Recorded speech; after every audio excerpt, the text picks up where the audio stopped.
welcome back to the Retrocrappod podcast, where each month we continue our search for the best bad movies on the planet Earth. I am your host, Aaron, and I am joined, as always, by Matt. Oh, oh, oh. Oh, ho, ho. Merry happy. Happy season. Yeah, Merry Christmas. I mean, I'm just going to say it. It is. Happy holidays. Happy Hanukkah. Happy Kwanzaa. Happy I don't Kwanzaa. actually know anyone who celebrates Kwanzaa. Neither do I. But honestly, like, the little I've looked into it, it looks fucking awesome. Does it look fun? Yeah. Sounds fun. Yeah. Kwanzaa. Yeah. Sounds pretty. Probably most people only know that it exists because of Futurama, let's be real. Yeah. Yeah. Most people around here, at least. Yeah. That's what I'm saying. But yeah, lots of festivities. 'Tis the season. All that jazz.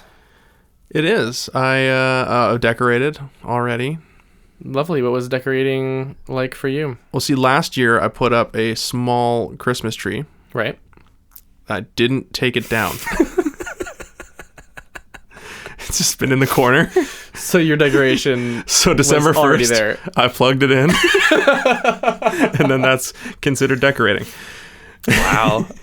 That's I was just, at some point I was like, oh, maybe I should move it to the storage room. But it's like, it's not in the way. It's like my grandma gave me like a small Christmas. Okay, it's like yeah. 3 feet high, 3.5. just a little cute fake tree. Yeah, just a little fake tree. It already has lights on it, and she got it at the thrift store. And I was like, sure, yeah, I'll put this up, I guess. We can put our, like, 2 presents underneath it.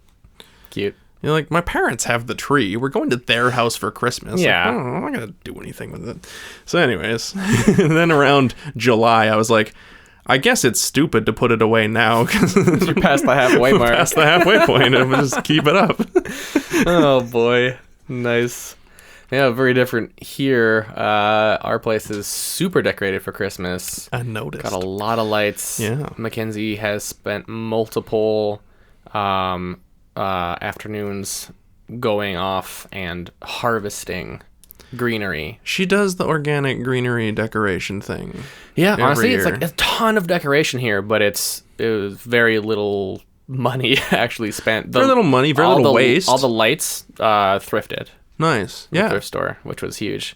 I guess you just like compost the decor at the end of the season. Yeah, that's actually smart. Same with all of our pumpkins from Halloween time. Just compost those, replace them with boughs of cedar and fir and some holly. She found a holly tree somewhere. Nice. I don't know whose it is, but she found it.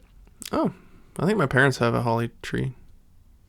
Or it's the neighbors. I don't know. It's hard to tell. It's hard to tell where that tree is. Well, it definitely, I'm trying to remember now. I think it is on the neighbor's property, but it definitely, a lot of it leans over into my parents' yard. All right, so yeah, fair game. Yeah, The leaning branches got decoration. Oh yeah, we always them. used to go get fresh holly Beauty. in there. So anyways, that was, I decorated. Your wife decorated. Yeah, I mean, we went and got a tree together. Oh, okay, there you go. Which was fun. It was actually partially flooded still. The tree farm that we went to, we're starting to look at trees, and they're like, "Ooh, these are really nice." And like the first ones are kind of young, so we go further into the field, and then I start to notice that the bottom few branches of all of the trees are a different shade. And I'm like, "Wait a minute, this is where the water level got up to, and they got a little bit of schmutz on them, like it's mud." Yeah, It's mud from the flood. And then sure enough, we get enough rows down, and they just start to sink into this lake that is covering the far side of the farm. Wow. Yeah. Yeah, well, we should say we were actually recording face-to-face in person for real again. Yeah. Not like we had to do last month, so that's nice.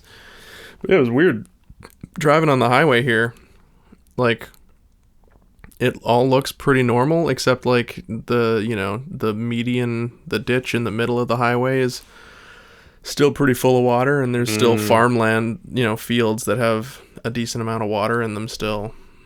But like, I mean, you can see the photos on our Instagram if you go look. Like, there was a literal lake there, and I'm driving through, and I'm like, oh right, yeah, this used to be a lake underwater. Huh. Yep. It's crazy. So here's hoping. Yeah, but hey, the Prime Minister came. Ooh. He looked at some maps. Cool. Of where the water was, and he was like, huh, so that's where the water is, eh? And they're like, oh yeah, that's where it is. And he's like, huh. Just on the street, one block Good luck with down, that. is a house I walk by every day when I walk my dog. And they have a big Canadian flag hanging in front of their deck Yeah. that says, "Fuck Trudeau." Yeah, I don't imagine he'd be real popular around this. No. I mean, like, is any prime minister ever popular in BC? Because No. that's always been a thing in Canada, is that the center of politics is in the east. And way out here in the west, people are kind of like, don't give a fuck. Yeah. Yeah, fair enough. We're all like, we're going to have a kale salad and do some paddleboard yoga, and y'all can go do your politics thing over there in the cold. That was deeply accurate. Yeah. I don't mean to get political on the show, especially not at the happiest time of year. So let's lighten it up. Have you been getting into the holiday spirit on your viewing at all, or is that you push that later into the? Oh, I started it a little bit. I do save quite a bit of it for Christmas when like family and everything. Like I've got Muppet Christmas Carol locked and loaded, but that's like gonna be a Christmas Day thing most likely. Got to do it. Or Christmas Eve, but yeah. But I mean, as always, we like to stay up to date on all things Marvel. So the first Christmas show, quote unquote, that I started watching was Hawkeye. Oh yeah, I guess that is, yeah. I think I'm behind one episode. I'm behind one or two.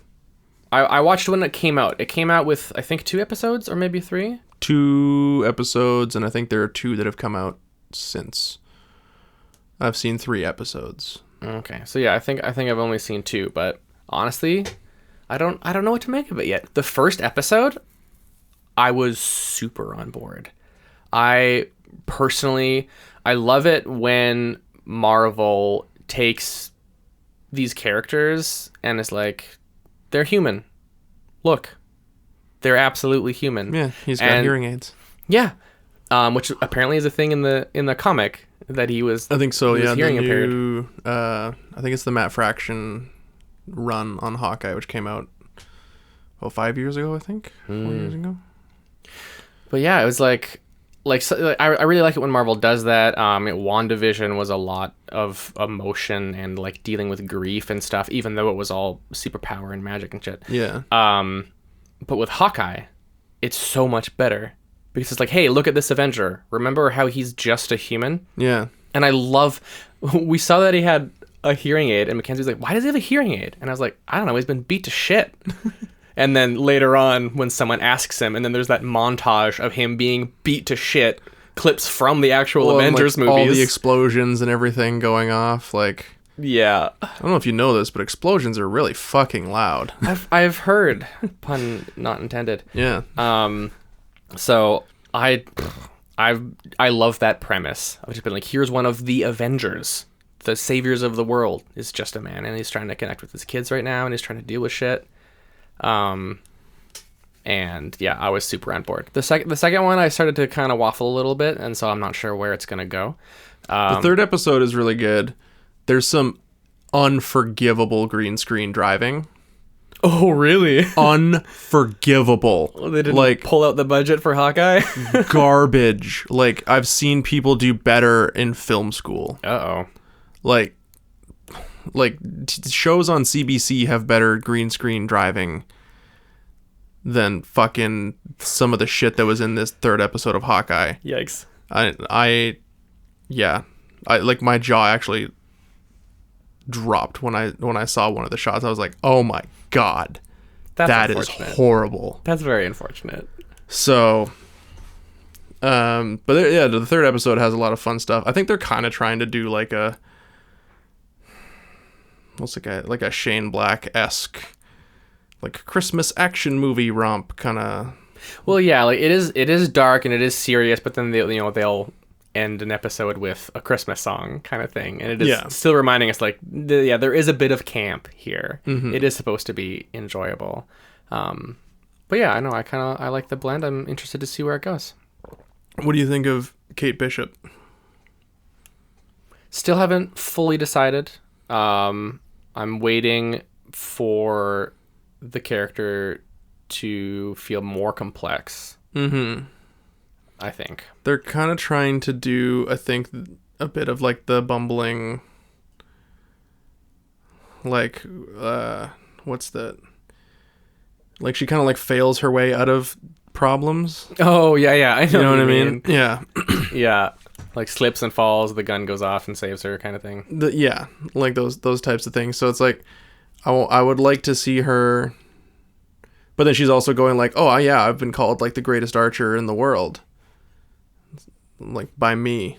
Yeah, so she is like extremely gifted and trained. Yeah. I wasn't crazy about the fencing scene in episode 2. I got excited just because it reminded me of fencing. And it's been a long time since I fenced. Remember when we used to fence? Well, yeah, we used to do fencing, not together, but yeah, took some fencing. Well, if you want to see good fencing, man, go watch Die Another Day. James Bond does the fencing in that, and then it turns into just a big old sword fight. I have not seen that. Oh, yeah, it's real bad. Don't watch. It's with like one of the worst Bond. Oh, you were joking. No, okay. Don't watch it. It's real bad. I don't remember. Okay. Cool. It's worthy of this show, probably. Yeah. Cool. Oh, what That's about cool. you? You been getting all Christmassy up in here? No. I like exactly 3 Christmas movies. Oh. And 2 of them are based on A Christmas Carol. Wow. So. So Muppet Christmas Carol and Scrooged, yeah. Called it. And then It's a Wonderful Life. Oh. Those are like the classic. 3 Christmas movies that I will watch every year. I tend to more like movies that are Christmas adjacent. I think when movies are specifically a Christmas movie, I think they generally kind of turn out bad. Like when they are about Christmas. Yeah. Then it's like, whatever. I think there's only so much you can do to make a movie about Christmas. Like, what's it about? Mm-hmm. Whereas then you look at Christmas movies that are like Home Alone, Die Hard. So I like Home Alone, Die Hard. You know, it's like, oh, it's a meme at this point. You know, it's a Christmas movie. Yeah, shut the fuck up. We all know. Yeah. Do I watch it every Christmas Eve while drinking a bottle of Krampus from Strange Fellows Brewing? Yes, I do. Have I done this every year for like the last 5 years? Yes, it is a tradition and I enjoy it. That's such a good tradition. It is, and if time permits, I will watch Die Hard 2. Because It is still a Christmas movie. There you go. And the third one, they strayed off the path. They left the Christmas train. Yeah, so I like a Christmas adjacent, a Lethal Weapon, if you will. Yep, okay. Catch Me If You Can. Oh, I haven't seen that in a long time. He phones him every Christmas to talk to him. It's Christmas adjacent. There you go. So that's kind of what movies that are specifically about Christmas. Yeah, I don't necessarily go for outside of those 3 I mentioned earlier, but I will do a Christmas adjacent movie. Okay, yeah, like I get a Home Alone 2. I did watch a Christmas adjacent movie recently, actually. Kiss Kiss Bang Bang is another good one. Sorry, go. Oh, that is a good one, yeah. No, this one's called The Family Stone. As in Sly and? Nope. Okay. No, it's really nice. It's definitely Christmas. It's definitely Christmas oriented. It's about around Christmas time, but it's also like extremely sad. Oh, nice.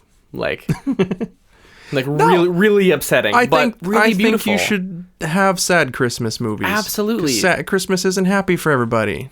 I don't think Christmas is happy for any adult.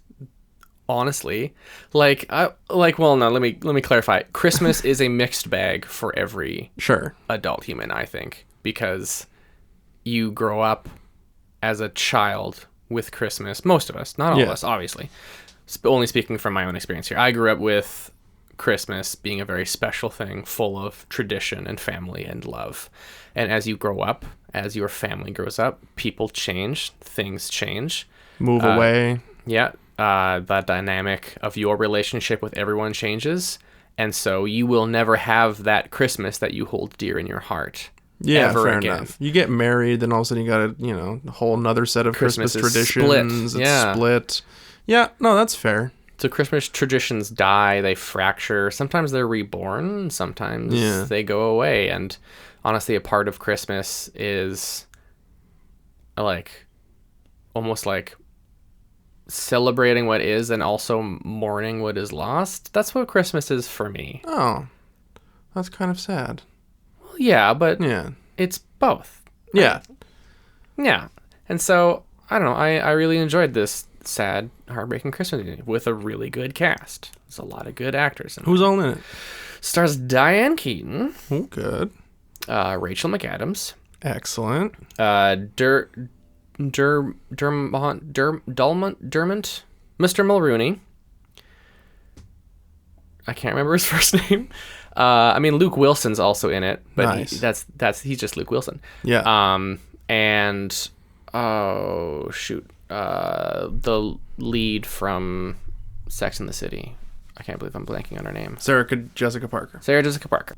But yeah, it was good. I would recommend. Cool. That's called The Family Stone. The Family Stone. Okay, cool. Cate Blanchett. Oh, yes. Oh, how can you forget? Also, no, wait, no, not Cate Blanchett. Damn it, I'm so bad with names right now. Kate Winslet? Nope, not her either. Fuck. Oh, no, sorry. Claire Danes. It's Claire Danes. I don't know why I got those. Neither of... Nope, not even a little bit. But Nope. Claire Danes is in it, and she's lovely. So Okay, well, good for her. yeah, there we go. Woof. The titular Juliet from Romeo plus Juliet. That's the one. Yeah. Cool. Yeah, no, I haven't been watching too much like new stuff. I mean, I did watch part 2 of Masters of the Universe Revelation, but I want to wait till you've seen that all to dive into that. I guess that'll be a January thing. That'll be a January thing. I discovered this, like, I think I've talked about how I like to collect physical media on this show. Absolutely. I discovered last year a brand new boutique Blu-ray label from Australia called Imprint Films. Okay, yeah.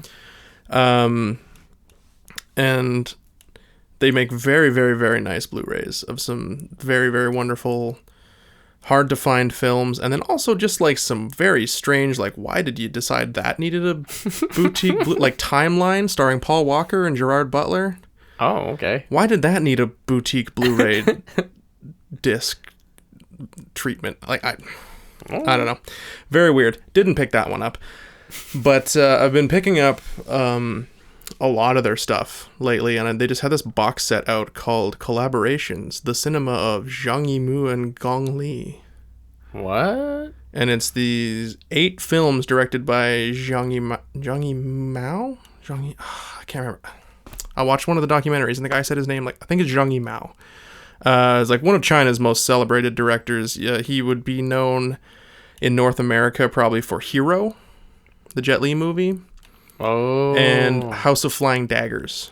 Oh, that one I've seen. Yeah, and that was one that, like, kind of came out, like, right after the whole Crouching Tiger phenomenon. Mm-hmm. It's a couple years later. They're like, hey, Kung Fu. That is what they were like. And then I think there's one in this box set called Curse of the Golden Flower, which also I think got a little bit of attention out here because it had Chow Yun-fat in it. Ooh. And Gong Li then had also gone on and done Memoirs of a Geisha. Right. And something else. I can't remember what. She's been in a couple of American films as well. But basically, it's just like these 8 films that this one director and this one actress have both done together. And, like, they're some of the best movies I've ever seen in my entire life. Wow. Like, they're so good. It's so nice to watch cinema.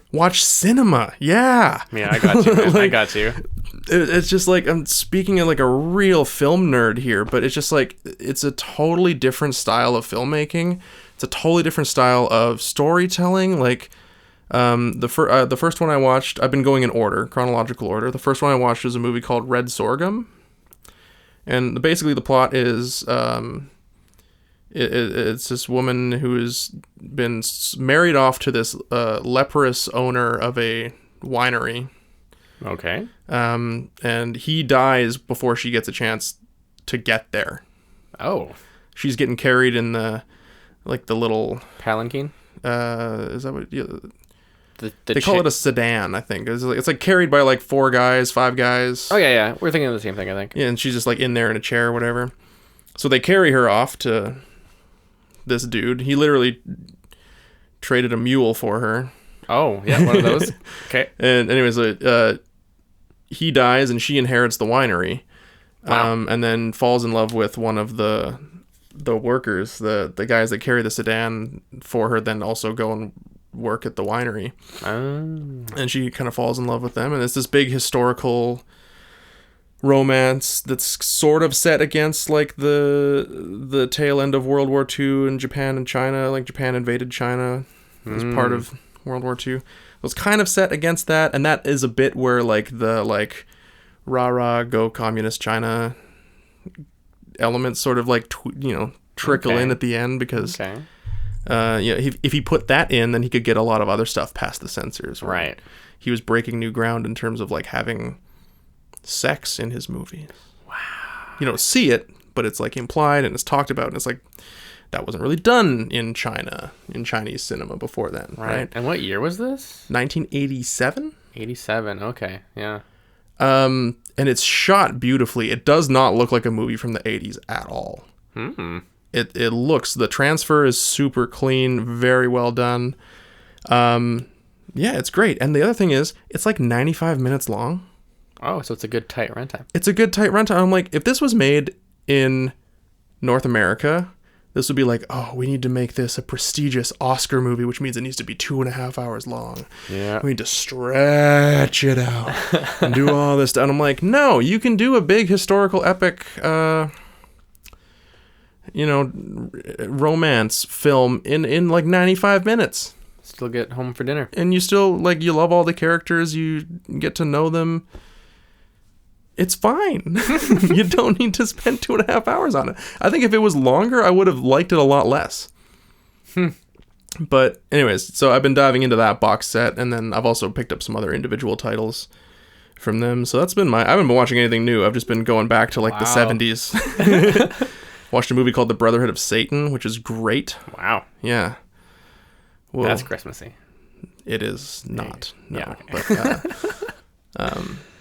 But that sounds awesome. I'd love to watch some of these with you. I would love to have someone to watch them with, dude. I gotta wait till like no one's in the house. Oh shoot! No, just come here. Yeah, maybe I'll bring them by. No, it's my partners have no interest in watching. No, okay. That kind of stuff. So I gotta wait until they're at work or no whatever. Taste for fine cinema. No. Tanisha just watches Rocky Horror Picture Show on repeat. I mean, that's kind of awesome, but still. Rocky Horror Picture Show and Fantastic Mr. Fox. Oh, I love Fantastic Mr. Fox. Those are her film obsessions right now. She watches those like back to back in between whenever she doesn't want to watch Bob's Burgers. And sometimes Robots. Robots? The animated movie with like Robin Williams as a robot. It's from like 2002. I don't know that one. It's not good. She doesn't listen to this. I can say that. It's not good. But she likes it. I think it was like a big like childhood movie for her. So that has a big impact. It's like a comfort movie that she just like puts on. Oh god, I keep knocking the mic stand. But so anyways, no, I have not been watching any like new movies really or anything. Anything else you've been diving into? Well, not so much diving into, but I rewatched and am waiting with bated breath for the season 2 to drop in like a week and a half, and that's The Witcher. Yes. I very, very much enjoyed the first season. Rewatched it again, enjoyed it more. I want more. Couldn't get into it. No, I tried. I watched like 2 episodes, and I was like, why does Netflix got to make their shows so long? Oh, that's too bad. I find it really enjoyable. I really like how the story is told. I don't know the source material that well, but Henry Cavill was hot. Yeah. And the world is really intense and interesting. It's one that I've been like, I wish I liked this. And so like I might kind of give it another go at some point. But yeah, season 2 is coming pretty soon, eh? Yeah, the 17th, I think. Okay, so that's real soon. Mm-hmm. No, that's cool. It's the day before my Christmas party, which means I will be spending all of the Christmas party just thinking about waiting for it to end so I can go watch The Witcher. Dude, you don't need to be at your own Christmas party. You just fuck off and watch it in the corner somewhere. That's true. We're actually planning on having like Christmas movies playing in the upstairs for people who need to go have quiet time. So maybe I'll just commandeer it and put the Witcher one instead. You could have Star Wars Holiday Special on repeat. Yeah. For those who want to die. Yeah. Those who want their brains to melt. Yeah, this has been a great party, but I really wish that I was brain dead. If anyone showed up on, like, tripping out on, like, mushrooms or something like that, you just take them into a room, like, okay, sit here, watch this. No, but like, watching the Star Wars Christmas, the holiday special, is already like being on mushrooms. A little bit. So what would happen if you watched it on mushrooms? Would those two things cancel out and all of a sudden you'd be watching something that you enjoy? Or would it be like going to hell? I think the circus scene would be a lot more fun. What, or would it be scarier? Or it might be scary. I mean, it depends on how your trip is going. Okay, that's fair. That's a good point. But no, I think it's a bad idea. It might be a bad idea. I mean, I'll test this theory if someone wants to supervise me while I watch the holiday special on psychedelics. But yeah, maybe not a good idea. I've been diving into one other thing, actually. I just remembered I could talk about, because it's weird, because I haven't been watching it like sitting down and watching it. It's kind of been a thing that I will like turn on intermittently when I don't have something to do, and that's the Beatles Get Back. Oh, I've been really interested in seeing that. It's really well done. Like, I mean, it's like 6.5 hours long or something like that, because they had a long career, 50 hours of footage. Well, it's not even like a long career. It's all just about them recording Let It Be. Oh, it's just from the one. Yeah. Oh. So like it starts with like they were going to record their next album. It was going to be called Get Back, and they were going to do it as like a live TV special, and then also record the album live. They were a very ambitious band. In front of a crowd. Because I guess Hey Jude was actually recorded live in front of an audience, and so they were like, we should do that. Oh. And so like they're talking about going to like some amphitheater in Turkey at some point, and then they're like, well, everyone there is going to be Turkish, and they're not going to know what we're saying. And then George is like, well, what if we got like, a ship and we just like brought a bunch of English people to Turkey to, it's like, that's going to be so expensive. And they're like, no, the Queen will just give us the ship. We're the fucking Beatles. Like, but it's really interesting. So like and then they abandoned the whole idea of the live TV special, but they're like, we're still going to do an album live off the floor, no overdubs kind of thing, which eventually turns into Let It Be, which has overdubs in it, but that's kind of because John Lennon left the group before the album was done, and the producer kind of took over and a whole lot of complicated shit. Long and complicated shit. There's a whole documentary called Let It Be that you can watch. It's all about Oh, there you go. Okay. It's actually hard to find, but this was all footage from that same documentary. Right. There's like 50 hours of footage that didn't get used, right? Wow. And so it's just like them in studio, and there's just like tons of scenes of them just like jamming. Or they'll just be like waiting for the producer to change the reel of tape, and so then they just start playing like, Blue Suede Shoes or something like that, right? They're just playing Elvis, and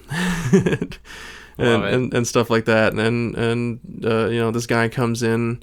He was on tour with who was he on tour with? James Brown or Marvin Gaye? Keyboard player. He was a keyboard player for, I think it was James Brown. Okay. Oh, shit. This is going to bug me. People are screaming at their iPods right now, probably. You idiot. It was the fucking Isley Brothers, you moron. Yeah. Well, email into the show at email in retrocrappod@gmail.com. Let me know what band, because I'm like, I can't be bothered to look it up. But anyways, they're like, hey, we need a keyboard player. And so like he's the guy that plays like the Rhodes on Get Back. Oh, really? Yeah. Oh, cool. And like it's so weird, like every now and then I'll be like watching it, because you hear them playing the same songs over and over again. They're doing it differently, and sometimes they're just fucking around and not taking it seriously. So John Lennon's doing like, oh darling, please believe me, you know, the stuff like that. And then sometimes they're doing it for real. And then every now and then you'll hear like the take. Ooh, because you can always tell. Because you can always tell. Like I've heard Get Back 1,000 times in my life. Like how many times have I heard that song, right? And so like all of a sudden you're just like, oh, that's the keyboard solo from Get Back. That's the one. That's cool. So it's really cool. It's kind of interesting to just like kind of have something on in the background, because there's no narration. It's just the raw footage and audio, right? So like they were rolling cameras and then they were also rolling audio all the time. So there's actually like 60 hours of audio. Wow, yeah. And then there's some stuff where they didn't have any footage to go with the audio, so they've had to use some of the existing footage, or they've kind of created their own shots to kind of go with it. But yeah, so I haven't finished it yet. I'm like halfway through the third episode. Each episode is like a feature film. Yeah. And it's a lot to get through. They're just talking about doing the concert on the roof right now. So yeah, it's really interesting. If you're a Beatles fan, it's like must watch for sure. I think if you're a music fan, it's also fascinating. It's just like it's really interesting to like. I think it really humanizes the Beatles in a way that's because I think it's fair to call them legends, right? Yes. Like they've achieved legendary status. Absolutely. Like in 100 years, people are still going to be singing "Hey Jude" and "Get Back" and like all these songs, and the Yellow right? Submarine, yeah. And the Yellow Submarine and Octopus's Garden. There's a scene where like Ringo's just at the piano. Also, Ringo Starr, fashion icon. Really? Fuck yes. Wow. Fuck yes. Interesting. Dude's outfits are on point. Love it. And he's got a sick mustache the whole time. It looks so good. But he's just like at the piano, just like playing. He's like, hey George, come over here, listen to this song I wrote. And he just like starts playing it, and then George is like, oh, I like that actually. That's really good, Ringo. What if you did this, at one point? And he like starts doing this, like, you need to go up here, and they're like, I would be so happy, like that part. Huh? He's like you need to do something in between there before you go back to the dun dun dun dun. I like to be. And it's like they're just like him and George are just like workshopping Octopus's Garden. Love it. So I think definitely check out Get Back. Cool. It's well worth it. So. Sounds good. Yeah. All right, let's get stuck in. Love that saying. Let's get stuck into it. It's the holiday season. Every year, I'm like, is this the year we do Jingle All the Way? No. And I fucking wish it was. Because we watched this movie that I found called Elves. An innocent romp in the woods turns into a hellish nightmare when an evil force is accidentally awakened. Action International Pictures presents the gruesome holiday shocker, Elves. They're not working for Santa anymore. I had a rough day at work. Santa got murdered. Yeah. Yep. And I read the synopsis for it, and it seemed promising. You pitched it to me, and I was like, wow, that sounds terrible in a funny way. It's got Grizzly Adams in it. Who I actually thought was like I'm hesitant to say good, but I enjoyed him in this movie. Yeah, I think honestly I enjoyed the Grizzly performance like partway through. The first couple scenes with Grizzly's like, wow, there's no acting happening here at all. He's just like a real down-to-earth guy who's like, hey man, like I'm straight, I need a job. I'll be Santa. I'll do whatever. Yeah, but it's just like it's really poorly delivered. Anyway. And then that performance continues throughout the entire movie. Yeah. He's like, hey man, are you like some kind of Nazi or something? Is that your elf? Yeah, so like do we want to just say here's what the movie's about and then recap it, or do we need to just recap it because we only as audience members learned what the movie was about as we went along? I don't know if I can recap it, to be honest with you. Like, Ooh, I okay. watched this movie this morning, and so little of it has been retained in my brain. So I don't know if I have memory problems or if my brain is just going like, this is not important. You don't need to know this. It's probably more the latter. Yeah, I also watched it today, so I would consider it fresh in my mind. I started making notes and then definitely had to stop because I also needed to stop retaining. Yeah, like the little goblins in my brain were going like, okay, so do we remember his mom's birthday or do we remember this particular plot point about the weird elf movie? And someone was like, I guess birthday. Yeah, that's probably the right Chuck call. it out. And then I'm like watching it and I'm like, wait, what just happened? Like, that's what it felt like. I was watching the movie and then I'd be like, I don't remember what just happened in that scene that I was watching. I was looking at it, I think, or maybe I got distracted and I started looking at my lizard. So I got a bearded dragon tank in the same room as my TV, so sometimes I'll just be like, Oh, hey. What's that cool up to? want you to eat us on the rock there? Just getting some sun? Oh, that's nice. Oh, she's dead? Oh, what? When did that happen? And I had to like rewind it. Okay, well, let me be in charge of the recap then. I guess. And I'll do my best. So the movie opens with 3 friends. We have our main character, Kirsten, and her 2 friends, Amy and Brooke. I wrote down all their names. I remembered Kirsten. Yeah, that's the main one. And they're off in the woods with a book. Kirsten's not supposed to be in the woods. She's also not supposed to touch this book, her grandfather's book. And her grandfather's told her never to go into these woods. And they're doing some kind of seance thing. I think Kirsten wants to form a coven. Is the Sisterhood of Anti-Christmas. Yeah, it's like wants to form a coven, but like she's a poser. She doesn't know what the fuck anything is. Exactly. And on what year is this from again? Do you remember? 1989. 89. Okay. So yeah, like Kirsten says something along those lines, like, okay, this is a good spot. And one of her friends is like, well, this is the same spot as like, what's the difference between this spot and this spot like a mile back? And she's like, I don't know, it just feels right. We need to be connected to the earth. And then the dialogue that's delivered is, get real, Kirsten. To which Kirsten responds, get over it, Amy. And I wrote those down because that is in a nutshell what the dialogue is like in this movie. Like the amount of times that Kirsten says, so totally outrageous is astounding. So that's the kind of dialogue we had to look forward to going forward in this movie. It was not good. So yeah, they're doing some kind of weird seance thing. She lights a candle and then like the flame flickers and one of her friends is like, oh, the candle, but like they were outside. Yeah.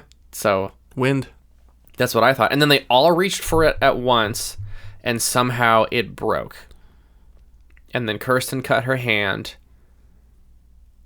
And then they're like, let's get out of here. Yeah. Oh, and the blood drips onto the ground. Right. I assumed it did. It was very hard to tell. Yeah. We should mention we watched a version that was ripped from a VHS tape that I found on YouTube. Yep. Yeah. Like a year ago. I don't know if it's still up or not. It might be. I ripped it because I was like, I'll just get this, and then I was planning on you still being in Ontario, so I had to like get digital files to send you every month to watch it. But yeah, not the highest quality. Yeah, not so much. But in a way, it fit. Probably how this movie should be viewed. Yes, I also believe that. So yeah, then they're walking away, and then we see like the earth move, and then a hand comes out. A very bad hand. As the name suggests, there is an elf in this movie. And the elf is just a very bad latex puppet. Puppet is going too far. Oh, that's... Yeah, no. You're right. No. There are some scenes with hands, and those are gloves. And then there are some scenes with feet, and those are just little feet that are probably on sticks. Yeah. And there's some scenes with the head and the shoulders, and then those are all separate things because we never see them at the same time. Never see the elf's full body. It's very clearly like a head on a stick. Mm-hmm. And it's just a bust, and like the mouth, I'm guessing there might have a cable in the mouth that they can kind of pull to like make the jaw open and close. Yeah, but it's more like making the lower half of the face squelch. Yeah. The mouth doesn't move independently. No. So, yeah, and there's one scene where it exits frame. Like, oh fuck, it's funny. Oh, it's terrible. So anyway, Kirsten goes home, and her home life sucks. And I say her home life sucks, and that's an understatement. Yeah. Because it's atrocious. It's real bad. It was extremely painful to watch. It looks like, okay, there's no dad. She's got a grandfather. Grandfather catches her putting the book back that she shouldn't have touched, immediately hits her twice. And then tries to pass it off as, I worry about you. And then her mom is extremely cruel, and just like immediately assumes that she's up to no good. She's out with her friends, and she calls them like the unholy trinity or something like that. Yeah. Her mom looked familiar, but I looked through IMDb and I could not place her in anything that I've seen. But she looks familiar for some reason. She looked a little familiar to me too, and I can kind of picture a face that looks like her and I know isn't her, but I can't remember. Where I've seen that face. Sitcom TV. Yeah. And like someone's mother. She kind of looks like, I'm picturing her as a nurse in something. But I don't think it's her. I think it's another actress. But anyways, her mom sucks. Yeah, it's super abusive. And then she like goes and takes a shower, and then like her little brother peeps on her. This is the best scene in the entire movie. He just like peeps on her, and she's like, "What are you doing? Like, you little pervert." Yeah. And he's like, "I'm not a pervert. I like to see girls naked." Yeah. She's like, "I'm your fucking sister." And he's like, "Yeah, well, you got fucking big tits, and I'm going to tell everyone I saw them." And the kid's like 9. And I'm like, yeah, that's hilarious. First of all, problematic, but not big time. Anywhere near the most problematic thing in this movie. No. So that was like a weird, like borderline incestuous moment. Yeah, so let's back up to that for a second. Can you imagine being the casting director for this movie and being like, so here's the line we want your son to say. Man. All right, Timmy, can you come into the room here? Okay. And then you got the guy reading the line like, I'm your sister. And then little Timmy's got to say, well, you've got fucking big tits, and I'm going to tell everyone else. I'm like, thank you, next. Yeah. How? I don't know. I cannot picture it. It doesn't seem real, right? No. No, it doesn't. Like, it doesn't seem like a real thing that could happen in a movie ever. But somehow it happened in this. Like outside of like a Galaxy Invader type movie where it's like, was this just made by a bunch of hillbillies? Yeah. Yeah, basically. On a weekend with a VHS camera, like, no, this has Grizzly Adams in it. Someone spent a bit of money. Yeah, at least some. Upwards of $1,000, I'm guessing, was spent on Grizzly Adams for this movie. Probably. That's as much as that's the floor. Yeah. No, that was baffling. That was I laughed, a nervous laughter. Fair. And then I rewound it and watched it again, and then I laughed. That's hilarious laughter. Okay, I definitely did not want to watch that again. Because I was just kind of like, ha ha ha ha, what? And then had to go back. Make sure like, that had actually happened. Oh, that is what he said. That's hilarious. Was the screenwriter on drugs? I mean, that would explain a lot. Probably. Yeah. It was the 80s. Yeah. There is cocaine in this movie. Is there? Yep. Who has cocaine? Very briefly. We'll get to it. Okay. So the only thing that she has in her life that's great is that she has a cat. The cat is her only friend, even though she has 2 friends. But I guess she doesn't like them that much because she says the cat's her only friend. Yeah, it's like Abba Zaba.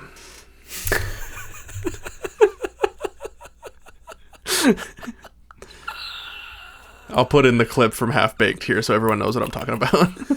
Abba Zaba, you my only friend. That was good. Named Agamemnon. Agamemnon, which is Everyone's favorite Babylonian king. Yeah. Was he Babylonian? I don't want to offend any Babylonians that might be listening. I mean, I wouldn't be able to pinpoint it. But Old Testament shit for sure. yes. It's very much the name of a cat that belongs to an angsty teenage witch poser. Yeah. Yeah. Yeah. But she calls the cat Aggie for short, and I thought it was adorable. Aggie. Aggie, what was that short for? Agamemnon. Agamemnon. That's kind of cool. This is my cat, Ball. It's like, okay, all right, simmer down. Go listen to some Marilyn Manson or something. Fuck off. There you go. Yes, that's her home life. It's really shitty. Little does she know that she has raised an elf from the forest. Yeah, how convenient. Yeah. It all happened very quickly Which and was confusing. already starts to poke holes in the villain's plot in this. Because, like, what if she hadn't Yeah. accidentally cut her hand open on that exact spot and raised the elf from the depths of the forest? Yeah, like were they gonna force that to happen Maybe. at a later time? Should we just... We're already holding back. Let's just continue holding back until we get to it. So I don't like it. there's a little elf. The little elf gets into her home and climbs on top of the brother and doesn't really attack him. Just kind of goes like "Meow" on the brother, and the brother freaks out. Yeah. And then it like crawls out a window, I guess. It's implied, because again, we can't watch it crawl out a window because we would need to see all parts of its body at once. Yeah. So we just see the head turn toward the window. Yeah. And that's about it. And then they come in, they're like, what are you screaming about? And he says that there was a little troll. It was like a little ninja. Yeah, little troll ninja. Yeah. And then the mom's like, it must be the cat. Right, and she immediately blames the cat. Yeah. And Kirsten's like, you stay away from Agamemnon. And just like, yeah, the mother immediately decides what the problem is and that it's the cat and doesn't listen to her children at all. And it's terrible. So then the next day, Kirsten goes to work at the snack shack in the mall. While she's there, her mother bags Agamemnon while Agamemnon's eating in a pillowcase and drowns the cat in a toilet. In the toilet. In a toilet. Which is like the... Drowns a cat in a toilet. If you're gonna drown a cat, chuck it in the river. Like... And also, don't drown a cat. Also, don't drown a cat. But like... But in a toilet? In a toilet. In a toilet. There's a bathtub right there. Yep. Could have filled the bathtub. Coulda. Yeah. But no, it just has to really awkwardly stuff it down into the low water of a toilet bowl. That was also... Like, if it wasn't so horrible, it would have been hilarious. Yes. Yeah. The fact that, like, there's very obviously no cat, there was very little water to drown it, and the fact that it happens very fast could have all been very comedic if it weren't for the fact that she was drowning her daughter's cat in a toilet. Yeah, and I mean, maybe she played it wrong. I mean, like, if Chevy Chase had been doing it, perhaps it would have been funnier. Okay, yeah, no, I'm picturing it now. I'm picturing his face and the noises that he's making. Yeah. And it could have been some dark humor. Yeah. Yeah. You know, he goes to accidentally flushes it, and then he's like, oh, no, I gotta wait for the tank to fill before I can drown the cat some more, and it's clawing at him, and you could have got like 5 really funny minutes out of that. Yep. Yeah. But she played it very malicious. Yeah, she's like, I'm a bad mom, and I am doing bad mom things, like drowning a cat. You like drowning a cat? In a toilet.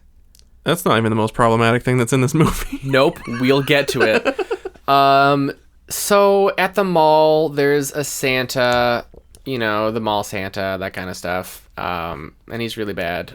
Is he a bad Santa, would you say? I would. This is where Billy Bob Thornton got the inspiration for Bad Santa, probably. Oh, Was definitely, this movie, yeah. Yeah, there was an article by Variety. It was in the I'm just joking. THR had the hot scoop. So in Elves. Billy Bob Thornton rips off Elves, the Dan Haggerty classic, to make the worst Christmas movie ever. Oh, terrible. Anyway, Kirsten gets off work or goes on a break or something and says, hey, let's go harass the Santa. I've been waiting to do this all day. Yeah. This is the thing that she wants to do. So she hops up on Santa's lap, and Santa asks her what she wants, and then she wants it for it to not be Christmas. Yeah. And then he starts sliding his hand up her leg and says, oral. Which is the best pickup line ever. Look, we've all used it. It's all worked. No, it was so awful. No, And just like, yeah. And she's just like, what did you say? And he's just like, He's like, Santa said wants oral. and so she has a completely appropriate reaction. Does the right thing. Yeah. Gets off him immediately and reports him. Goes and gets the manager. Yeah. And then he gets fired. And then also she gets in trouble. The manager's mad at her, which just felt very, very uncomfortable. Very appropriate for the time. Indeed. Yeah. Which is to say, very terrible. Yeah. Which is also not long enough ago. No, not even a little bit. Yeah. Oh, again, not the most problematic thing in this movie. No, that's not the most problematic thing in this movie. Sorry, I gotta continue the catchphrase. Mm-hmm. So Santa goes to the back and actually isn't fired yet. He was told to go cool off. That apparently was not a fireable offense. So he goes to the back to do some blow. Oh, that's where the cocaine came in. And so he lines up the cocaine, and then he goes to do it, and his beard gets in the way and gets cocaine in it, which was actually kind of funny. But the elf is sneaking up on him. That naughty elf. And the elf kills him. Yeah. And he kills him through a series of stabbings in only the crotch. Yeah. Which is like the elf must have seen what happened and understood it on some level, because otherwise it's too coincidental. Well, I mean, we can get into this later, but it's in the elf's best interest that Santa's ding-a-ling does not ring-a-ling. That tracks. Yeah. Yeah. Again, we'll get into it later. And that's true, actually. Because pervert Santa, not the most problematic thing in this movie. Not the most problematic thing in this movie. And yeah, earlier too, who did the elf go and harass when coming to the home? It was the brother. The brother was harassing Kirsten, right? So that was the first clue. Oh, maybe these screenwriters weren't as high as we thought. No, high as kites for sure. Yeah. So that all happens, and then Kirsten and her friends are hatching a little plan. And the plan is very Chopping Mall-esque. It is. It is. She works there. God, what a good movie. It's fantastic. She makes it so that they're able to she puts some tape over a lock in the back door so that her and her friends can come in to the mall when it's closed and steal makeup and lingerie, and it's the three of them, and they've invited 3 boys to come over. Yeah. And there's in the camping section, there's 3 tents set up, and one of the friends is perfect, there's one for each of us. So they're very much having this thing where they go hang out in a mall together, but to fuck in close proximity to each other, which was the weirdest thing about Chopping Mall. Yeah. Where it was that's your friend a meter away from you. They're boning down really quick. Are you also going to bone down, or are you going to watch this movie? It's called an orgy, Matthew. You need to. Well, is that what an orgy is? I thought an orgy was everyone is just with everyone. Not you are having sex with your significant other in close proximity to your friends. Because it's like a lame orgy. A lame orgy. Okay, that's the distinction. Yeah. So they went to the mall to have a very lame orgy. You're right. And a good orgy would have, everyone's just kind of around, doing it over here, doing it over there. That guy's just watching. There's a guy who's only been drinking the punch. Yep. He hasn't been doing anything. There's the guy that gets there way too late. Late to an orgy. Yeah, and he's like, oh, is everybody fucked already? Damn it. Someone's off touching themselves in the corner. This conversation's really getting away from me. I don't know about you. Yeah. That's like what a good orgy is. Like Caligula. Oh. Yes, the first name that comes up when thinking of orgies. Yeah. Did you know that one time Adam West and Frank Gorshin were kicked out of an orgy because they went to an orgy and would not break character from Batman and the Riddler?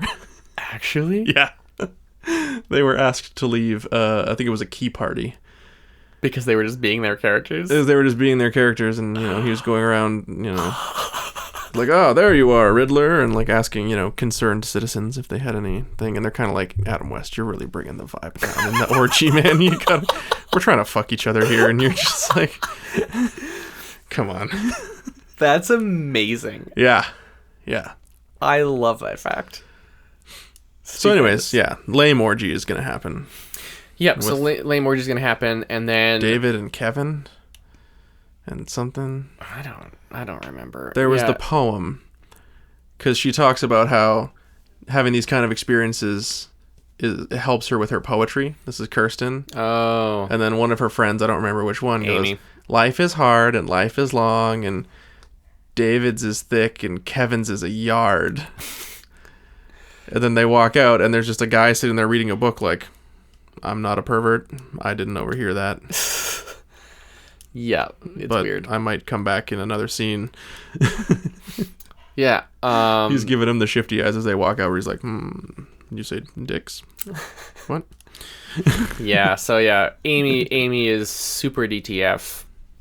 Brooke is kind of just airheaded and along for the ride. There's actually an extremely uncomfortable scene. Another extremely uncomfortable scene between Kirsten and Brooke. Amy's super DTF, but those two other friends, Brooke is like, are you like actually going to go through with it? Like, are you going to like fuck some guy?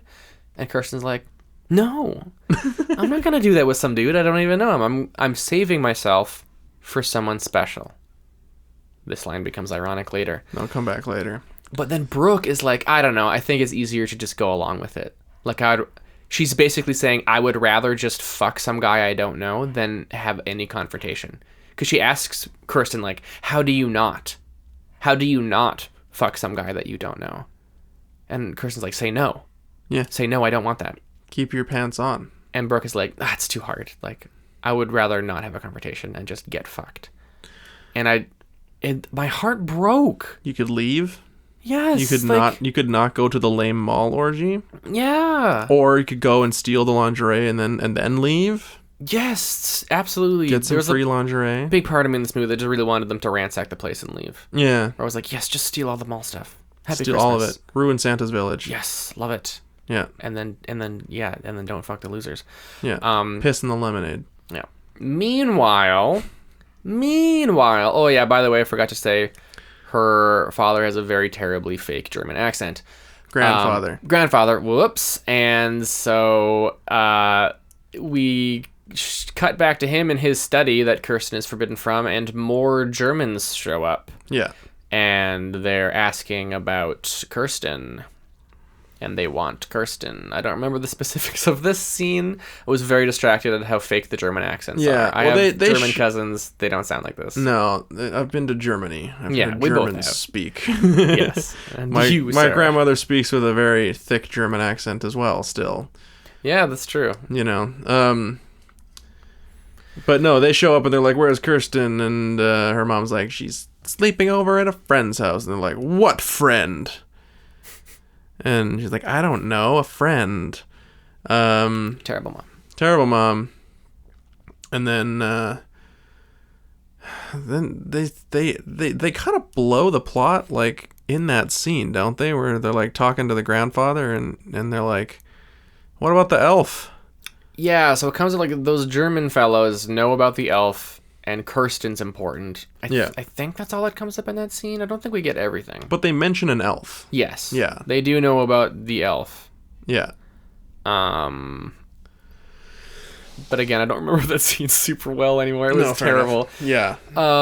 But then, yeah, what happens is, like, shit really hits the fan at the lame orgy, where... Well, I think we need to back up a little bit here. do because we? we missed one thing. So, Dan Haggerty is introduced at one point. I forgot about a character. Right. As, like, a down-on-his-luck, used-to-be alcoholic police detective, got kicked off the force, and he's, like, talking to the guy who owns the department store, as like, hey man, you're my friend, can you help me out? I'll do anything. He used to do security there or something after he got kicked off the force. Yeah, I did security, but he was still drunk. He's like, I'm clean, I got my drinking under control, I'm totally sober. Got his 9-month chip or something. Yeah, he's like, I got my chip, I've been doing the program.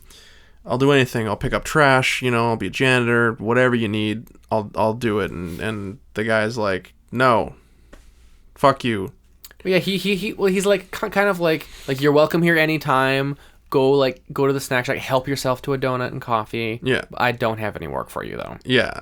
And then it does get a little bit heated. Yeah, he's like, I don't need a donut and coffee.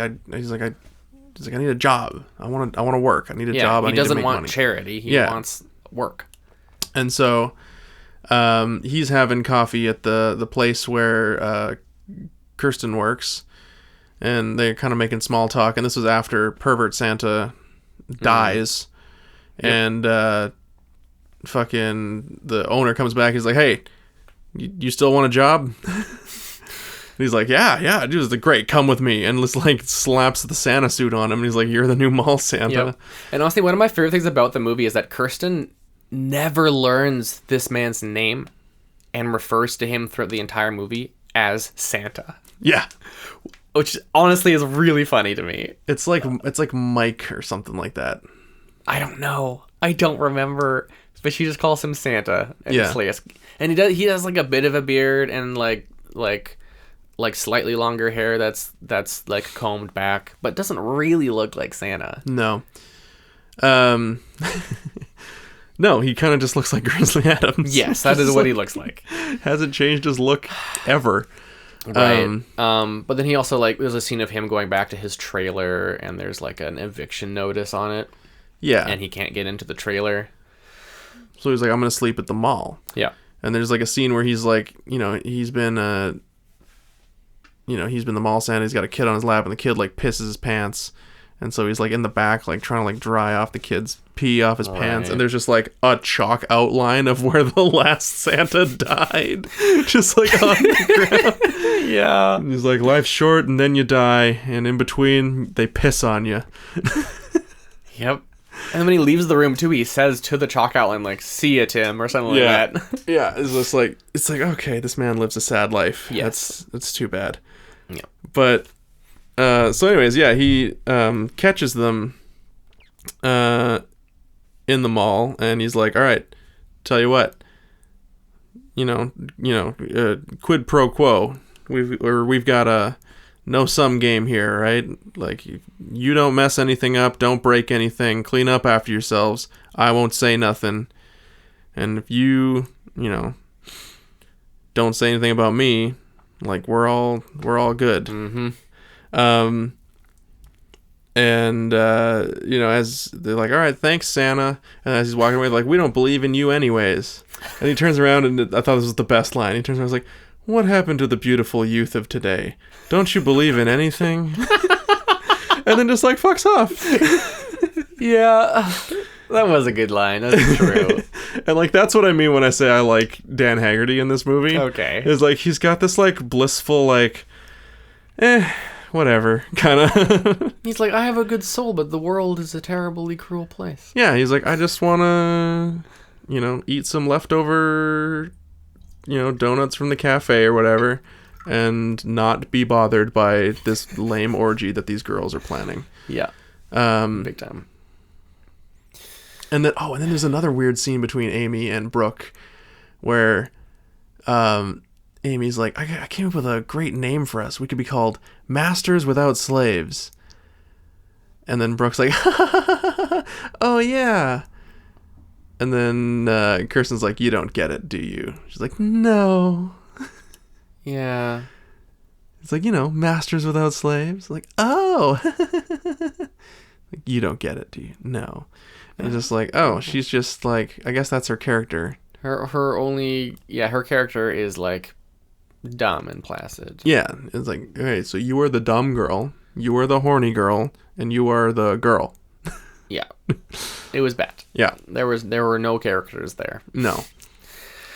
And yeah, so there the whole like mix up is that Santa taped over the back door so that it would be open, and then Kirsten went to do that so they could get in and found that there was already tape there, and that was weird. So then that's how they got in.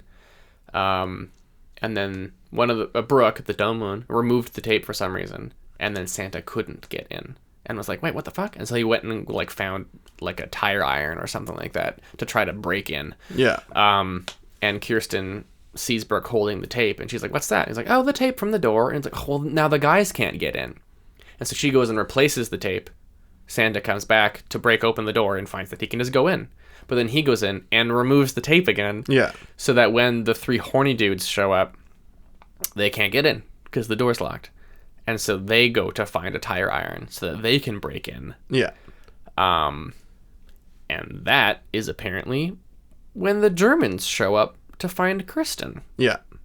Also, there's been a few scenes we start to see, like, from the elf's point of view. The elf is in the... Yeah, it's got a very, like, warbly view. Which, like, in VHS quality was extremely difficult to tell what was going on. Yeah. But then, yeah, like, the back door finally opens, and those three dudes are just dead. Yeah. Like, the Germans came and killed them. They did. And so you can hear, they're like, the Germans are trying to break in. And one of the girls goes like, man, how horny are these guys? Oh, yeah. They're like trying to break in. And then, yeah, they smash open the door. And it's revealed that, yeah, the Germans killed those guys. And then they're going off to try and find Kristen. And, like, one of the girls gets shot in the head. Yeah, she goes down an elevator alone to go, like, find the boys. Yeah. And then the elevator is boarded by the three Germans. Yeah. Who interrogate her briefly before blowing her brains out in the elevator. Yeah, I think that one was Amy. Yep, that was Amy. And then Brooke gets killed by the elf. Yep. She's running and screaming and goes into the creepiest place in the mall, which is to say where all of the parts of the disused mannequins are apparently stored. Yes. And then... we see the silhouette of one mannequin start to turn, and of course that's the elf, which I'm like, very appropriate because it is just a piece of a mannequin. Yeah. It was the only legitimately like scare that I was kind of like, ooh, that was kind of good. Yeah. But yeah, she gets killed. The elf puts on a Santa hat. Yeah. At one point. Yeah. For some reason. Yeah. And then with its little knife in its little hand, it cuts her arm. Yeah. And then she falls to the ground and is like crawling away, holding the cut far away from the ground and like dragging her legs. Didn't cut your legs. And I thought in that moment, why? Oh, that's one of life's great mysteries, isn't it? Why? It was such a bad scene. Yeah. Like just little cuts, and she just collapses in a heap, until she's stabbed a few more times, and then she falls dead. Elf got her. And in the meantime, Grizzly Adams got a gun somehow. Ah, it's America. He probably just had one. Right, they were in a mall in America, so they just got a gun. That also happens in shopping mall. Yeah. And then there's having a shoot off with the Germans. But then eventually the Germans leave because the cops show up. And then she finds out that her friends are dead. And that sucks for her. Yeah. And then, Santa, when he was in the Santa room where the body was killed, found a little symbol kind of like melted / engraved into the concrete. he finds the same symbol in blood by Brooke's body. Yeah. So he goes ahead and drives Kirsten home. And the mom, like, blames Kirsten for everything and, like, tells this man to get out of her house. And he has a line where he's legitimately saying, like, I'm sorry I brought you home. I didn't know. Yeah. Like, that's actually something he says. Yeah. And I was like, wow, that's appropriate. Yeah. And then he goes to the library. Yeah. Well, actually, before he leaves, the grandfather, who was in a wheelchair, cuts him off and is like, the creature you saw, what did it look like? And he's like, would you believe me if I told you? And he's like, nods. And he's like, it was short and it was a gremlin looking thing. And I was like, it like, doesn't describe it at all. But yeah, he like clearly lets on that he knows what that thing is. But then yeah, Santa goes to the library. Yeah.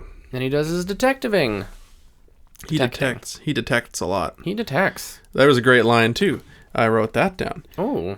Because he goes and he's like, where would I find books on like runes and stuff, and the librarian's like, occult sciences section 666, and he's like, it's a fucking joke, right? Yeah. And then It's got to be a joke. Ken. fucks off to the occult section and gets a book. And then there's another scene at some point where he goes to a professor. And Professor Patrick Fitzpatrick. I think Patrick that's the name. McGillicuddy. I don't know. And he's like, hey man, I found this symbol. And he's like, oh yeah, it's an elf symbol. And he's like, he goes on a big long rant about the Bible. Yeah. And about elves being the things that crawl that are put on the ark. Yeah. Or something like that. It's like, oh yeah, those were elves. Those are elves. And it's like, okay. And it's like, are you asking me if I believe in elves? Because no. Yeah, he says no, but God did. Yeah. It's like, okay. Okay. And so then... Wait, and he refers him to a different professor who knew more about Nazis. Yeah. Because that dude who knew about elves was also like, there was also some weird stuff about Nazis, but I'm not the Nazi doctor. Yeah. So you need to go see the Nazi doctor. Go see the Nazi doctor. And so Santa crashes his Christmas Eve dinner. Yeah. And he's real pissed about it. But then it's like, I need to know. It's like, this is a matter of life and death. Yeah. Tell me everything you know about Nazis and elves. And of course, and I mean, honestly, this was my other favorite line, is that he asks him about Nazis and elves. And his first response is, well, there are basically two schools of thought. And I'm like, oh my gosh. Yeah. What an academic. Love him. Yeah. And so, like, there's two schools of thought. One is that there were elves, even though they don't exist, and Nazis used them and trained them as soldiers. Yeah, silent assassins. They're small, deadly. And can eat anything. Yeah, small. The yellow, perfect soldier. Different. Small, elven, creepy. Yeah. And then the other school of thought is that the elves were actually an experiment, that the Nazis created them in their pursuit for developing the master race. There it is. Nazis Still not the most race. Still not the most problematic thing in this movie. Still not the most problematic thing in this movie. Oh, so he's figured all that out. Yeah, so like Hitler basically wanted to breed an elf with an Aryan virgin. Yep. So that that would produce the master race, whatever that thing is. Yeah. It's not human. It's not elf. That would be the master race. So Santa puts 2 and 2 together. And he's like, oh, Kirsten's blonde. It must be her. And all this shit's happening around her. Yeah. So it's her. Yeah. So, and at this point I'm getting like pretty bad Leprechaun flashbacks. Yes, as we discussed last episode. Yeah, which I was like, ooh, that's nope, don't want it. So basically, the rest of the movie kicks off with is at the house. She learns that like this consummation is meant to take place on Christmas Eve.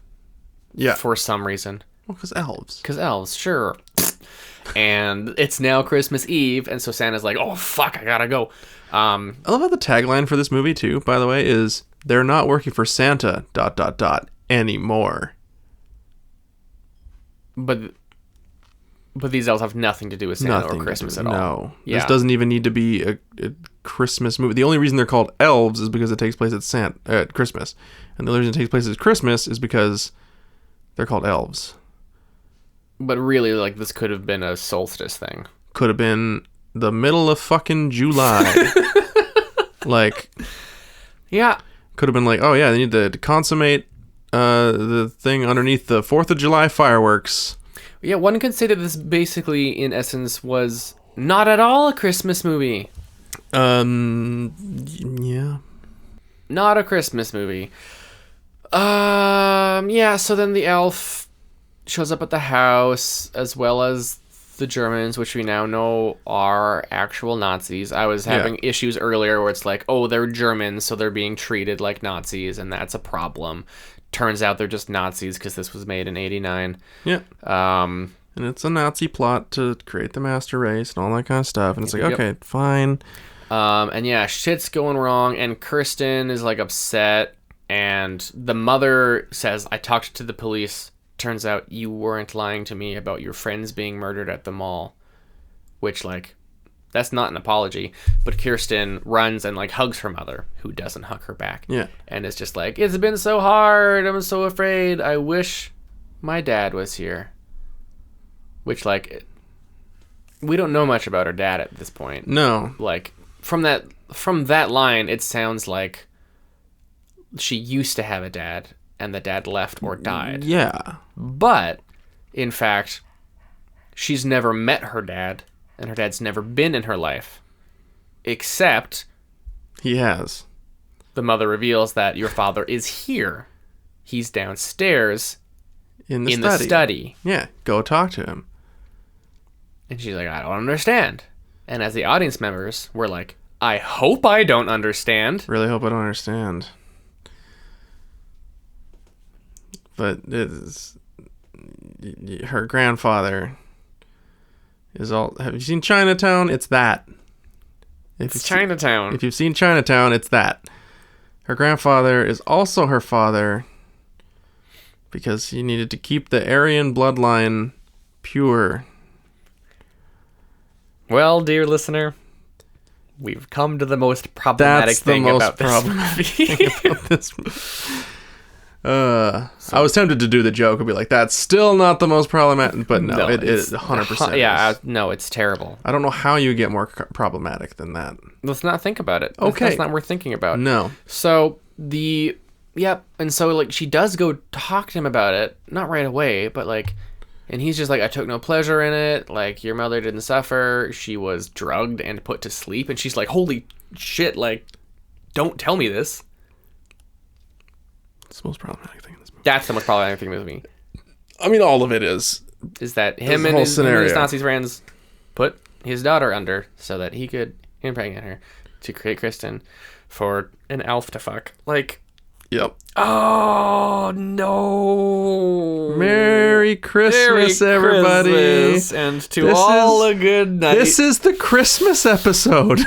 I hate you, Aaron. You jackass. Sometimes I hate me too. I don't actually honestly hate you. I watched it this morning and I was like, is it too late to pick a different movie? Oh, it's recording later that day. It's like, yeah, it kind of is. Yeah. So yeah, the elf. Well, so the elf shows up and, well, also Dan Haggerty shows up and he punches all the Nazis. Yeah. There's a great line. I can't remember when it happens. But basically, the grandpa is like explaining all this, and the Nazis show up, and they're like, "Ha ha ha! Here we are to do the ritual for the elf." Oh, yeah, and he's like filming it. And he's like filming it, and then It's a home movie. the brother like shows up, and he's asking, he's like, "Are we gonna be okay?" And she's like, "No, Willie. Gramps is a Nazi." That's right. No, we're not gonna be okay. Yeah. No, Willie. Gramps is a Nazi. That's the best line in the whole movie. Yes. Agreed. At some point, an elf stone was introduced. It might have been in that scene. There were some scenes of the grandfather / father in his studio, playing with his crystals. We didn't know what was going on. Yeah. No, but at some point he explains like, "Oh, this is the elf stone." Oh, I think, yeah, just before the Nazis show up, he's like telling her that about the elf stone and about how like she's the only one who can stop the elf. Yeah. Because she's the chosen one, and like she'll know how. In her heart. In her heart. Which is like, I guess like it's supposed to be like, oh, that's why like that spot on the forest floor felt right. And that's why, you know. Right. Oh, yeah, and she, like, had a dream of an image that she drew of, like, a naked lady with Art Deco boobs. Yeah. But then, like, the grandfather takes the picture and, like, fills in the lines that are on the Art Deco boobs, and it makes a swastika. Yeah. Which I'm like, you can do that with a lot of different segmented lines. That's not hard. Yeah. But, like, yeah, it'll just, like, she'll just know how... Yeah. And then when he tries to stop the Nazis shoot him. Yeah. I felt no remorse. No. And her and her brother get the fuck out. Yeah, they run into the woods. Into the woods, which I think is just adjacent to their house. Kind of, yeah. And there's another great line where the brother's like, "What if we get lost?" And she's like, "Well, then they can't find us." That is a good line. And just run into the woods. There's a very unexciting chase scene where you see the elf's feet, because again, you'd never see the entire elf. You just see its feet. And it can't run because it's just fake legs on sticks. Yeah. So it's just kind of tiptoeing like a... Like they couldn't have gotten like a kid or like a small person to like put on an elf costume. No, they could not. What's weird is, okay, so I looked up images for this to like share on Instagram, and there's like an image of the back of the VHS box, and you see like the full like hips up torso of the elf on the back of the VHS, but I'm like, that's never in the movie. That is never in the movie. They couldn't think of a way to control it all in one piece. I guess not. Or like maybe it was just like a sculpture that they made to be like, this is what the elf will look like. And they're like, great, can you make it? And they're like, no. Or they're like, yes, it'll cost this much. And they're like, no, just make the head. Yeah. Just make the head and then paint some gardening gloves gray. Yeah, that Put sounds some about fake right. nails on the end of it and it'll be fine. Yes, it runs into the woods and there's like a very unexciting chase scene and the elf is like slowly coming towards her. And then they end up at the spot where the elf was resurrected. Yeah. She's like, grandfather said I would know what to do. And but even then, like what happens is the elf finds them. Yeah. And she tells her brother to run back to the house and get grandpa's stuff. The elf isn't going to hurt her. She knows this. Yeah. So he leaves.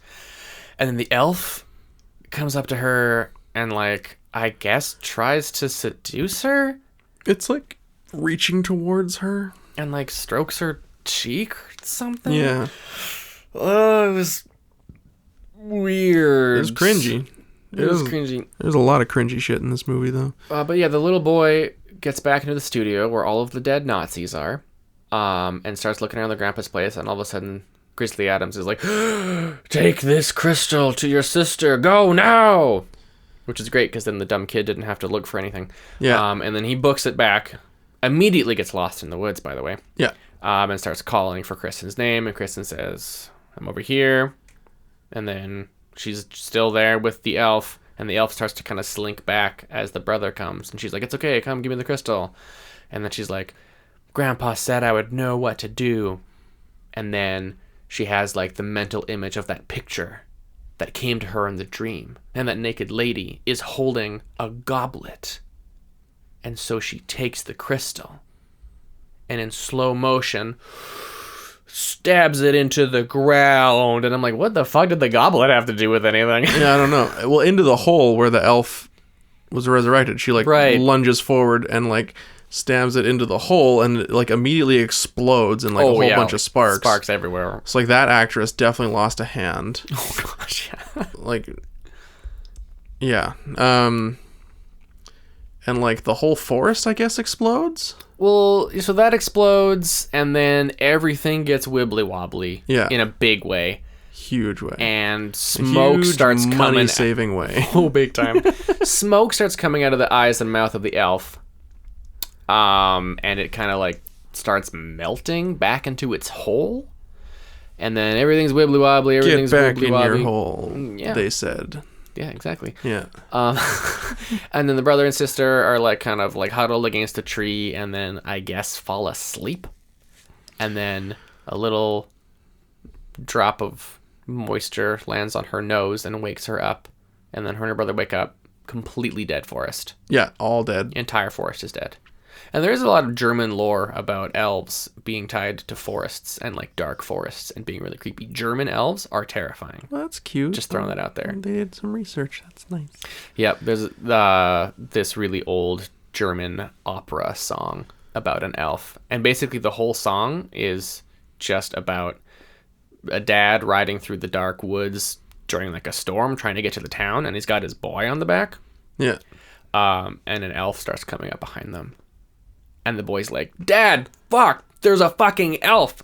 And the dad's just like, shut up, kid, I'm trying to ride. And the elf's like, hello, boy, I would like you.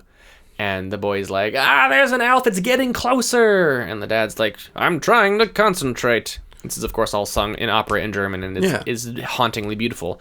And then eventually the dad gets to town. The boy's gone. Yeah.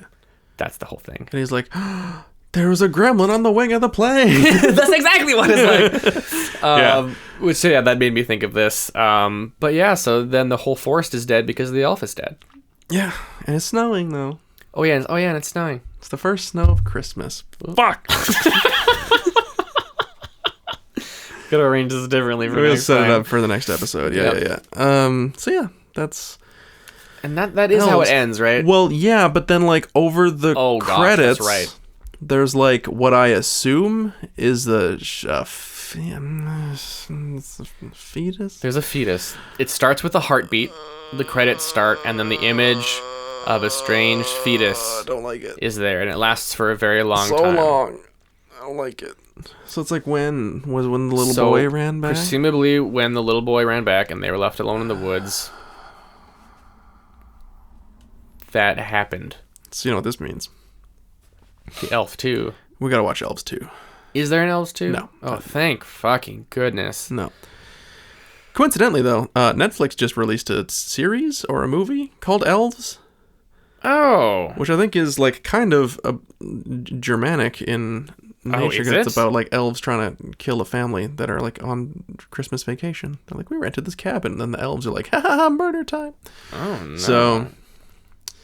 yeah, I don't know. I haven't watched it yet. I don't know if it is German or not, but oh yeah, I'm looking at it right now here. A Christmas vacation turns into a nightmare for a teenager and her family when they discover an ancient menace that stalks their island getaway. yeah. I mean, you know, in a lot of Germanic and Norse folklore, I think has a lot of elf content in it. You know, I know in Iceland, elves are a big thing. You know, they have like the little elf cabins kind of. Yeah, I mean, in the side. Judging by the cast name, I would say probably not German, more Swedish or Norwegian or something. Yeah, that looks very Scandinavian. Yep. Yep. Jorgensen. Yeah. Oh yeah. If you see the little O with the line through it, you know. The name Rasmus, by the way, I think is a really cool name. That is a pretty sick name, actually. Yeah, I've heard that name before, and it's cool. Danish. Danish. Okay, It's cool. Danish. Nice. Maybe it'll be better than this. The international stuff that's coming out of Netflix, way fucking better than the American productions, man. Like, I don't know if you saw Blood Red Sky. No, I haven't. Have you heard about it? No, I haven't. Don't look into it. Oh, okay. Don't look anything about it. It's a German. It's a horror movie. It all takes place on an airplane. Ooh. Just watch it. My anxiety already. Just watch it without knowing what the twist is. Blood Red Sky. It's one of those things where, like, if I tell you the twist, it's going to be the thing that makes you excited to watch it.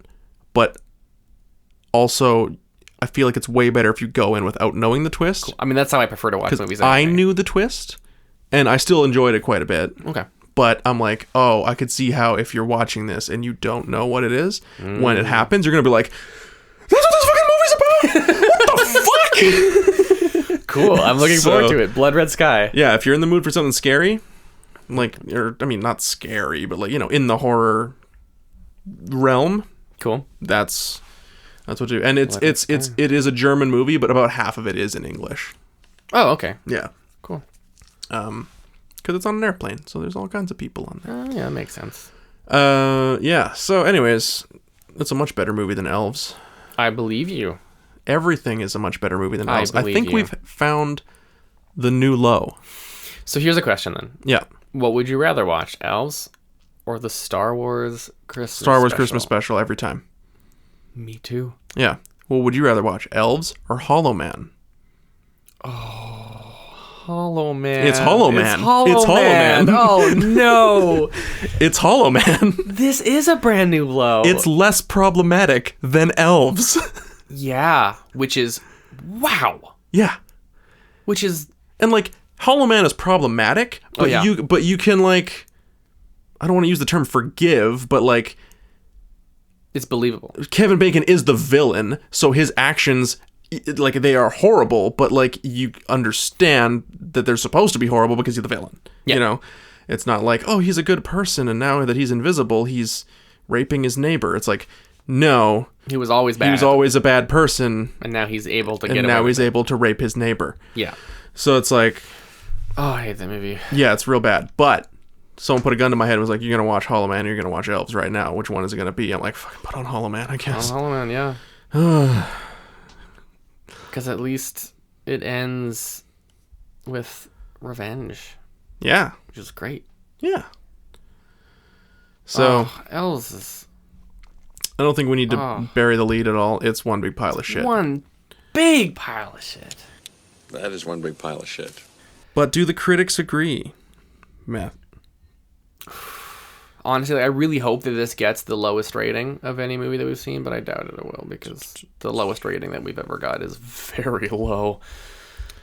Have we done a movie that's been 0?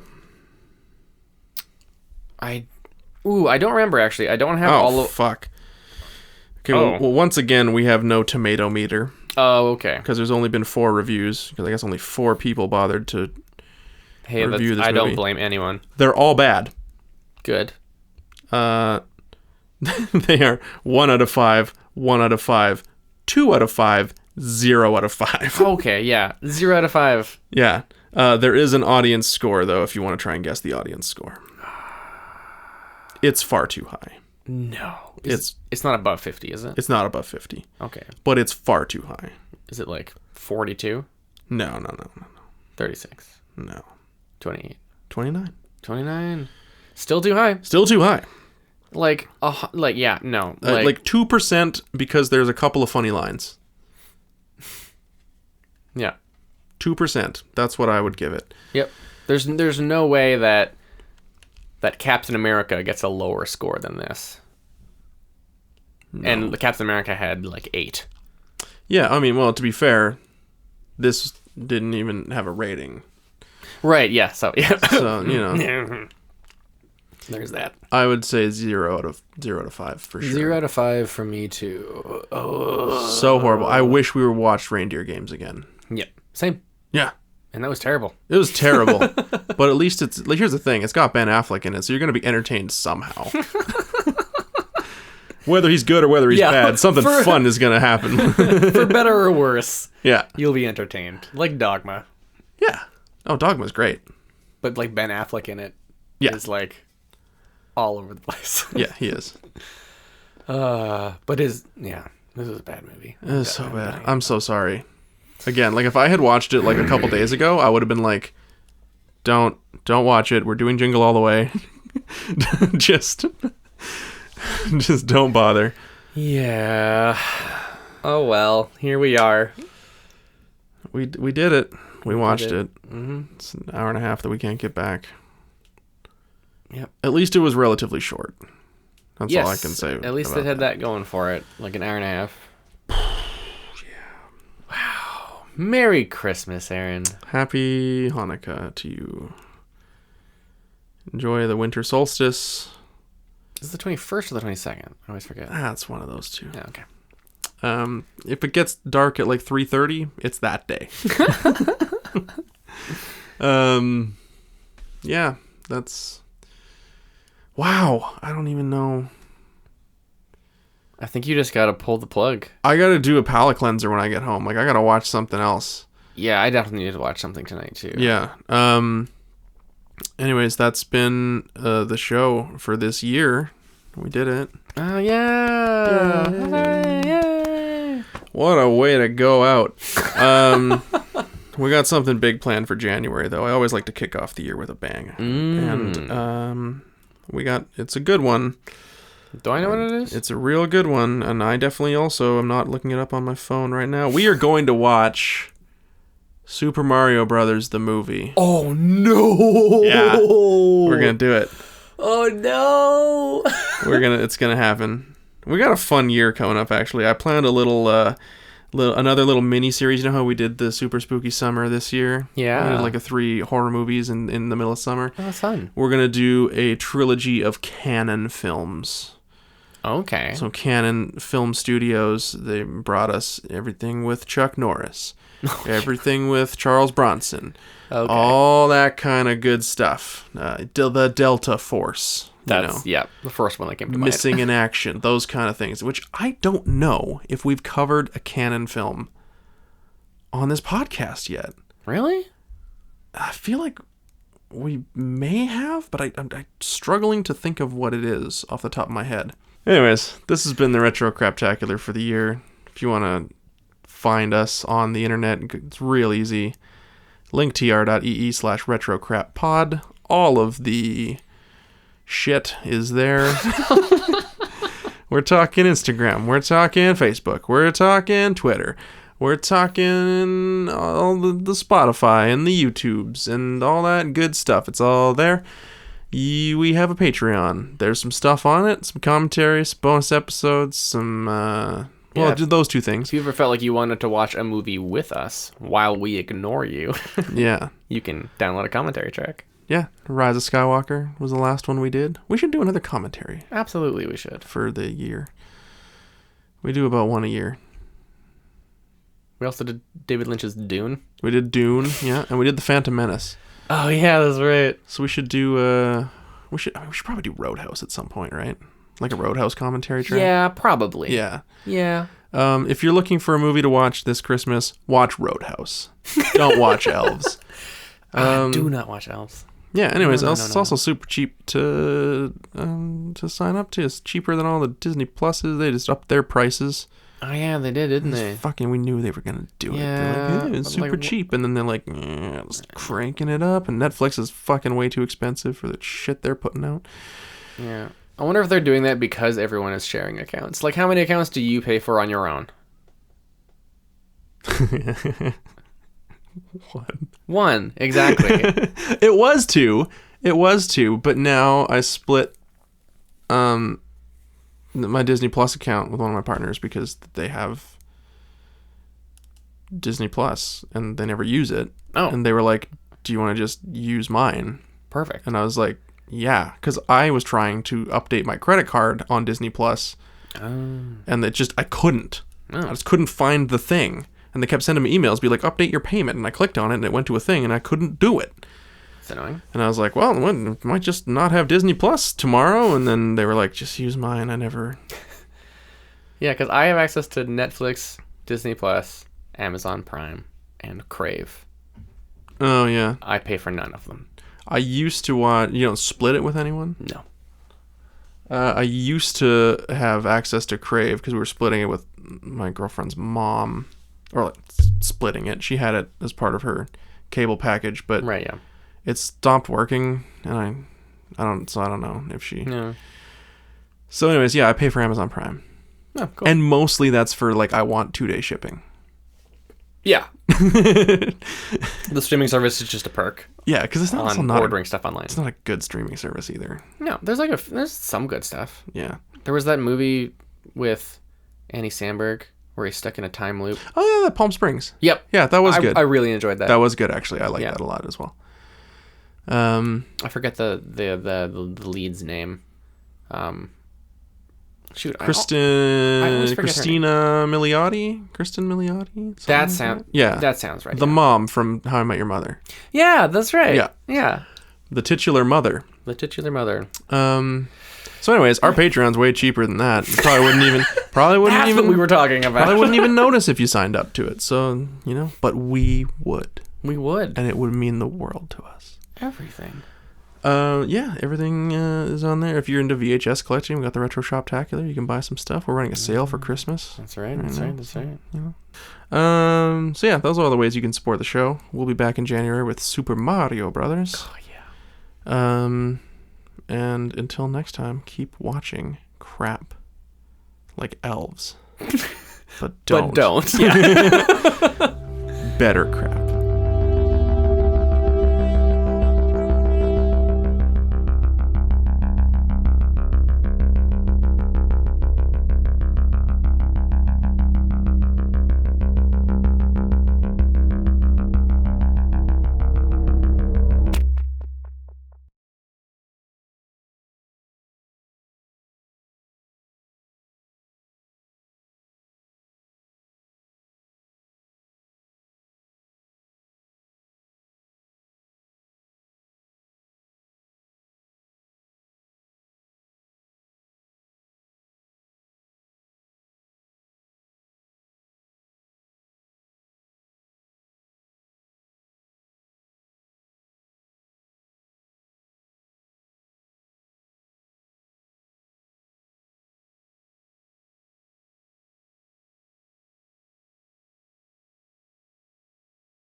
I am now recording. So am I. Are your levels good, by the way? In my cans? Yeah. Yeah, my cans feel good.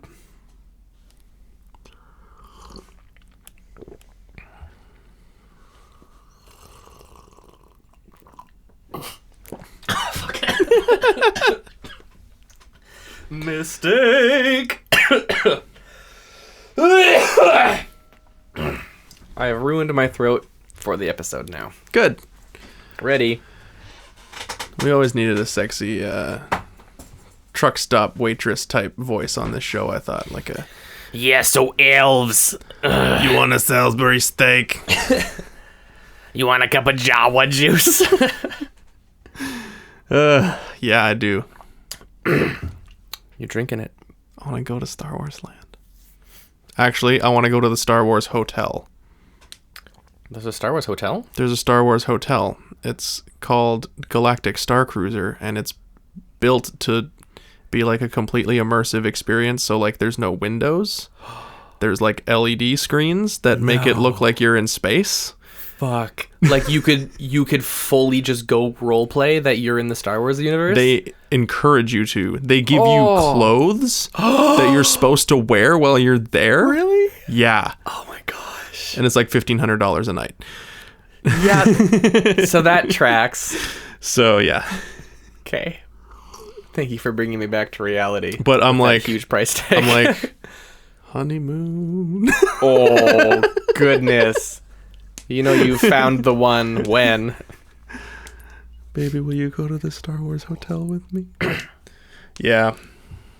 I actually planned on my honeymoon. I was in charge of the planning. I know. But if I had done that, that wouldn't have gone over so well. no, I don't think so. That would have been... I would have died, probably.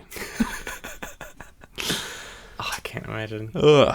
My little nod to nerdom in my honeymoon was just that we honeymooned in a place called Bowser. Oh, nice.